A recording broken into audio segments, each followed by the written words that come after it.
Yes, this is the second video I've recorded in my hoodie. I'm cold and it's cute. To be honest, I think it looks a lot better than just wearing a plain t-shirt. So I recently had some home upgrades. There were two things that I did. I have recently won a competition from Govee, which I've got a Govee lamp here and I've got another Govee light bulb up here that I've always had since I moved in pretty much. And I've talked about it a bit in the past before, but I won a competition where I also won some dot lights that are designed to be attached to the outside of houses. So they are really, really bright and massively long strings. They're not in here, you can't see them, but I'll put a little clip of how I recorded them the other day. I don't have a house that I can put them on because, you know, I'm Gen Z and it's just not like that. My flat rental, funnily, doesn't allow me to put stuff on outside, but I wouldn't really want it to anyway because then I wouldn't really get to experience them very much. The homeless outside my balcony would love it, but, you know, I wouldn't be able to appreciate the electricity I'm spending in that instance. So I instead put them all around my shelving unit and my TV stand, which helps me a lot because I've done 2 winters in this flat now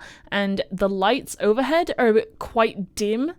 And it makes me a bit stressy-depressy in the winter because there's no sunlight getting into my flat, and also the appropriate lights that are supposed to prevent it going dark all the time, they just don't really help for that. So I'm going to be able to use these for content as well, because half of the shelving units I actually mount my streaming camera over it for when I'm in my home gym, and now I can light myself in my home gym. I've already done a test video for it and it looks great. But that is not the main lighting improvement I'm talking about today. I have 2 lights in my bedroom. I have the one exposed bulb, which is like up here, which like you can usually see, but like I'm not even sure if you can see it in my mirror right now behind me. And then I have the one over between my 2 doors. So there's my door into my room and then there's my door into my ensuite. And there's another light above there, which is like an inset light bulb. I think it was a GU10 fitting or something. I don't know.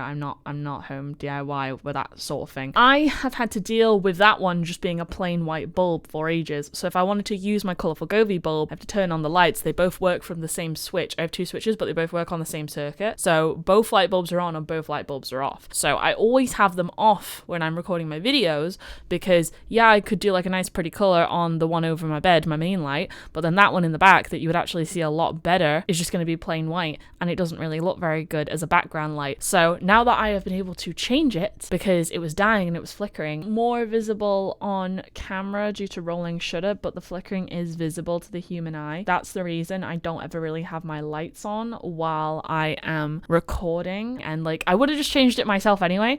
Like when I first changed the first light bulb, they didn't even sell this model, but they've had this one out for a while and I've not had it because I was just sort of worried about the fact that I didn't know how to install it, and it turns out I needed to actually ask concierge to come and change it as well. So I'm gonna have to ask them to come and take it out again when I move because it'll be tied to my account and it was an expensive light bulb. I want to take it with me. It was like $17.99 for a single one, but you know, it's worth it because I wanted to take this opportunity to show you how I build my home streaming setup lighting design. That wasn't a smooth sentence as I thought it was, but I'm going with it. So like, you would think that the fact that I mount my camera and have my desk sat in front of a window would mean that I just shoot with the sunlight. Now, sometimes I do. You can sort of tell when I shoot day versus nighttime because you can kind of see like in the reflection of my mirror, you can see like what's going on behind there, and you can sort of tell when the lighting is consistent versus when it's fading with the clouds. But my actual key light is an Elgato key light, which I've mounted to my desk and I can turn it on and off at any point.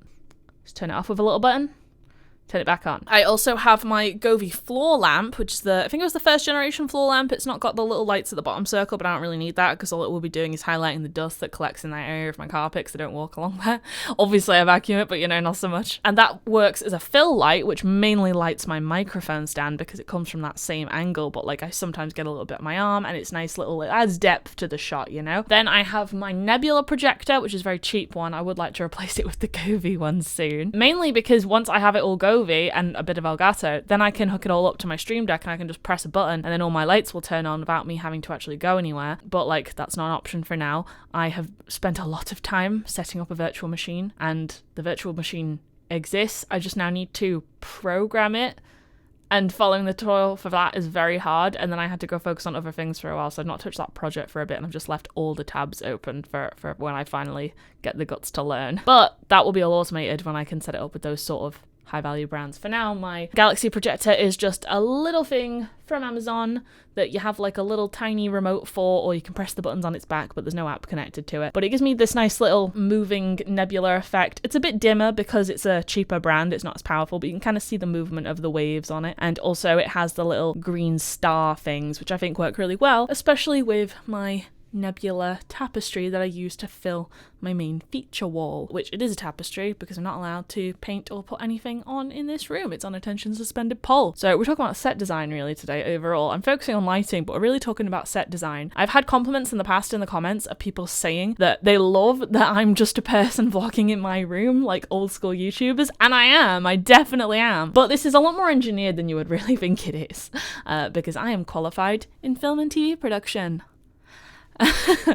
So we have my key light, my fill light, my sort of extra background fill movement depth provider, and then finally I have that tube light, which again is not branded. I would love to replace that with a Govee rope light in the future and make it a nice pretty shape. That would kind of require sticking it to a wall, so I might have to get like a plexiglass panel to rest against the wall and kind of wedge it between the skirting board or something to keep it upright, because you're not allowed to stick anything to the wall. But for right now, that's just battery operated. That doesn't plug in. And we've seen on many occasions it dies halfway through my video, which is another reason I would like it just to be a permanent connection to some sort of power source. Pretty much what I got right now. The thing that excites me is, like, you probably can't tell too badly, but I'm going to draw it to your attention now because I hate myself, is if you look in the darker unlit bits of my shot, like a little bit here, but not so much, mainly on this side, like before you get to the actual like feature light. They sometimes call them accent lights, visible lights, like set dress lights, like they've got a whole bunch of different names, but you know what I mean. Lights where you can see where the source is coming from directly. I like those best for background lights, and you'll see most YouTubers also have them. There's a guy I watch who like who does reaction financial content basically and a little bit societal commentary, and he has like a wall of lava lamps, and I love that, and they're all like accent lights as well. But you can see in the sort of void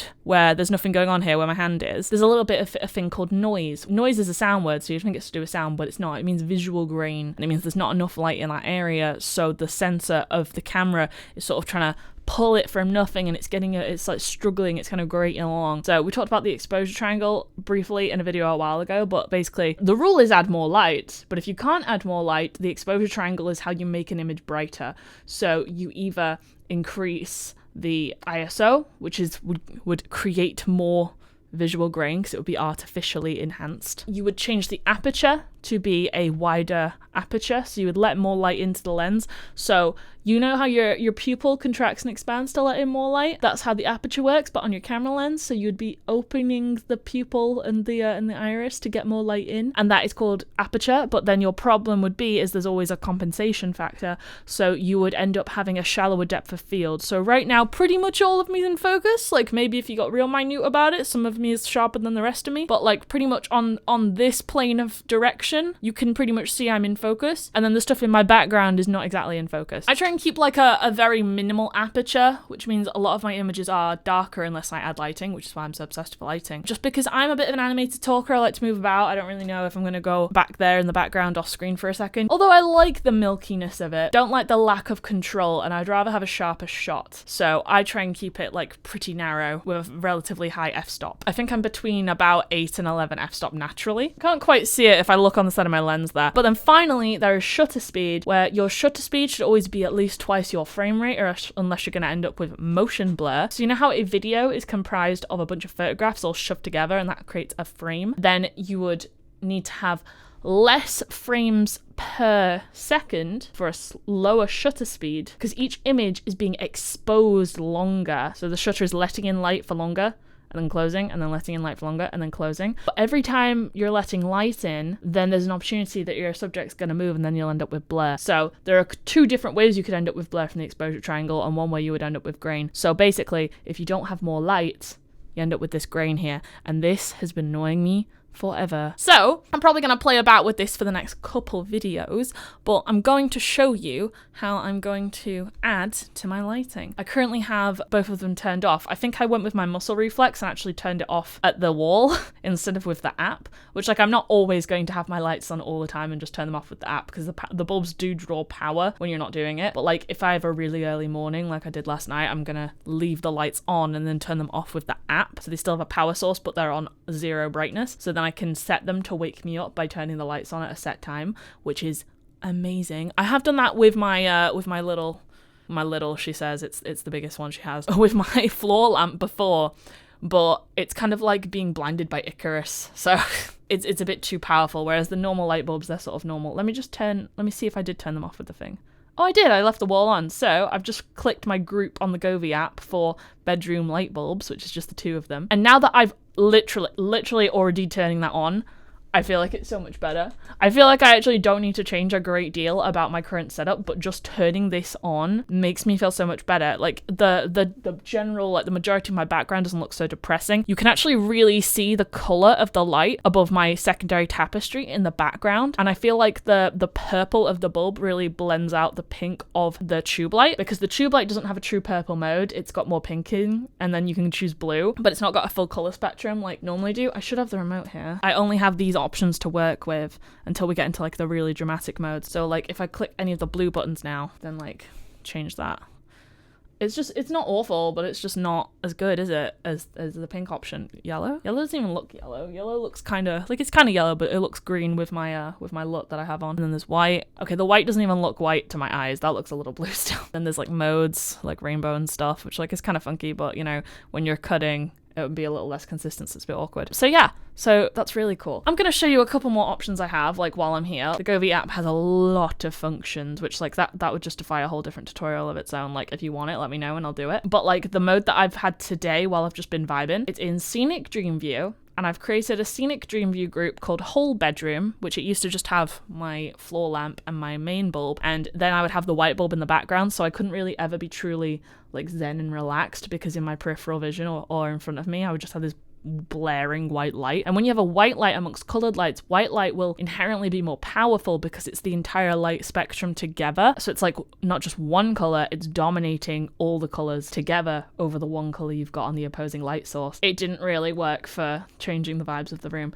but today I've had one on that I really like called, in the Universe tab, and it's called Vast Cosmos. And just look at how the colors sort of shift and talk to each other. Oh no, it is doing it. It's just doing it very slowly, because that's the whole point. It's meant to be chill and like zen. If I turn off my tube light so you can really see the difference as well. Like I probably don't even need to, but like I'm just gonna do it for now, just so you can tell. So you can see above my head, the main bulb is turning kind of a blue, and the one back there is also turning a kind of a blue. The lamp here has got more of an orange at the top right now, and then purple at the side. Oh, I've got a callus where I've been deadlifting. I'm gonna have to deal with that. Normally they don't come off. I don't like calluses on my hands. I like them on my feet. I'm very emotionally attached to my feet calluses because of taekwondo, but for weightlifting I don't really want them. Yeah, you can kind of see like the colors on my microphone are changing, and they're getting more pale now. And the main one over my head is going more to the orangey. And the idea is it's like space, you know, vast cosmos. So it's got like a few different colors from space, like the nothingness and the bright stars and stuff. And then like it changes between that purpley, bluey to an orange, and then a pink, and then like a tiny slight red. And I've just been chilling with that all week. And to be honest, I'm going to turn off my key light so you can really see the difference in all these things. Because, like I said, white light really dominates it.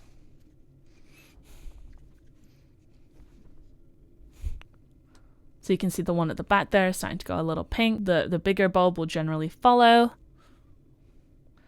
And you can tell that like some colors also have better intensity brightness as well, so the more it spreads. And then some modes cycle, so it's purposefully dimmer or purposefully brighter. If I turn on the tube light again, is that, yeah, you can sort of tell the difference there. So this is like what it would look like if I didn't have my key light on. So I'm going to turn that off. I'm going to let that cycle a bit. I'm going to show you a rainbow one, actually. What's like a really aggressively bright one? I want to do an entirely different color palette to what I do. What about Candy Cane? Candy Cane is like aggressive. White, green, red. And then Christmas Bell is like green, red. And then I think it's got a little bit of yellow too on it or something. Carnival. Glacier. Lots of blues, and I think it's easier for it to work with blues because there's just like a wider spectrum of blues about. There was an Aurora one that I think is really cool. That's like greens and purples and stuff. And Sandstorm, so that's more oranges. Oh, I really like the heavy rain one because it flashes the lights like it's actually like a thunderstorm, and I think it's really cool. So what if I turn on my key light with this as well? Is it powerful enough? Ugh, blinding myself. No, like you can still even kind of tell what it's doing even when the key light's on, but it's just much better when it's off, isn't it? So I sort of just chill in here like this. I'm thinking of like live streaming like a sleeping stream just to see what happens if I leave on all my pretty lights, because sleeping with the lights on is too aggressive to actually fall asleep, but if I have like a really dim one, then that'll be really easy to go about with. Classical elegance has got some pinks and bright stuff. American vintage. Oh, Berserk's always really fun. Like bit ravey, bit alerty, like purples and reds is a really cool combo. You can tell like exactly how little light I have on my face naturally if I'm doing this. So like if I turn the key light on about this, then you can still kind of see the flashing colors really, especially in the background. I think the backlight, like this is the reason I got so excited about it, but like the backlight itself is crazy with how much of a difference it makes. So I'm going to go back to the natural one I had, and I always do my floor lamp on the preset scene of night because I think it looks coolest for me. And then my smart LED backlight, what did I have it on? I think I had it on longing scene. Yeah, longing. The one thing that really does get me about Govey stuff is it has the same icon for a scene and the same name for a scene, but it'll present differently on a different color spectrum on a different device, which like I guess they can't exactly control what's going to be programmed in one way or another, because some like devices literally have better lumens and better color spectrum, but like come on guys. But yeah, so I feel like I'm gonna have this be my default for the future. Wait, there we go. Now I feel like this is going to be my default for the future going forward. If I could get some more, I would be kind of obsessed. If I got a long enough rope light that I could like make a shape, I'm thinking either like a moon or a star or something. You know, I like the spacey theme. It's like something like the twinkly icons that I have around on all my thumbnails and my branding. If I could have that as the main shape and then line the trim of the door frame, because the cable like leads to my bedside table right there. So like that would be the best. We'll see what happens. I've gone on a bit of a random rant here, but I did want to talk about the concept of set dressing. I just need to go a bit the ring about this, in that there's nothing none of us can do to fix it, but I need to bring it to your attention. So if anyone has seen the series Grimm, which is like a little older now, I think it's like roughly about 10 years old. I love it. It's like one of those modern day set fantasies about, oh, the Grimm brothers all of this thing that they wrote stories about were true, and there's a guy called Nick and he lives with a girl called Juliet who's like his fiance or wife or girlfriend. They are together, but I can't remember what capacity. It's very serious. She didn't know about this for most of the seasons, obviously, and then problems start happening. But they live together in a house, in a massive house. It's enormous because, yes, they're relatively well off for the area they're in. They're both in good jobs from what I can remember. But also, I think he inherited the house, and then also they need to be able to have fight scenes in it because it's like big dangerous scary monster creature people things coming like to his house. It's such an enormous area, and during night scenes, you have to light scenes ambiently, so it looks natural that the subjects are lit up, but also it's not dominating the whole scene. Like, you know how I've got like those accent lights there, but I've also got like fill lights that you can't see. So like they'll be lighting the subject sort of like how I'm lighting myself sat here, but then to light the environments, they're not just like having a spotlight on them in the void. They need to have ways to light it, but it needs to look natural in the environment they're in. So like there are some environments where if you're like in an underground hidden chamber, you got like little sewer porthole things that would make sense to have for maintenance workers who have to go down there, but it's not really like functional pleasant lighting. Or maybe there's like a big skylight if you're in a big bougie city apartment. If you're in a nightclub, then you could have loads of flashing colourful lights and it would make sense in a disco ball. But if you're in a rural or like suburban house environment, what do people just have around? Like maybe you're having a more modern home than that would work, but this wasn't really the vibe because he inherited it from his like I think grandma or aunt or someone older, and there's just a million lamps. You know, I love lamp. I'm gonna put that in the hashtags maybe. But like there's so many lamps, and they're always the same. Like, by the way, supposedly things get damaged in these fight scenes. They're always the same lamps. But I once counted them and I couldn't become unaware of it. I counted minimum 13 lamps one time. People don't own that many lamps. Like, and if people do own that many lamps, they're not going around every night turning on all these lamps. They're turning on the lamp they need in the immediate vicinity, but they're not turning on every lamp. But because we need to light the massive home in a nighttime scene for cozy energy, we got lamps. So just rewatch the series entirely with that in mind, because I did and I couldn't get away from it. So now you know, I am basically Samara right now. So enjoy. Oh, and I didn't even mention it because I don't even use it normally for videos, but I also do have a wax lamp there, like a heat lamp that melts wax things. And I sometimes turn that on. I think it ruins the color usually because it takes on whatever kind of color the wax in the moment has on, but it's kind of red right now, so it's fine. But like sometimes that's on, and that's an option too. Let me know in the comments below. See if anyone can accurately guess the number of lamps shown throughout the entire of the Grimm series, and then if we can somehow get the set designer or the gaffer or someone from that show in on with the true answer, like it would make me feel so good. So thank you. Have a nice day. Subscribe. Goodbye.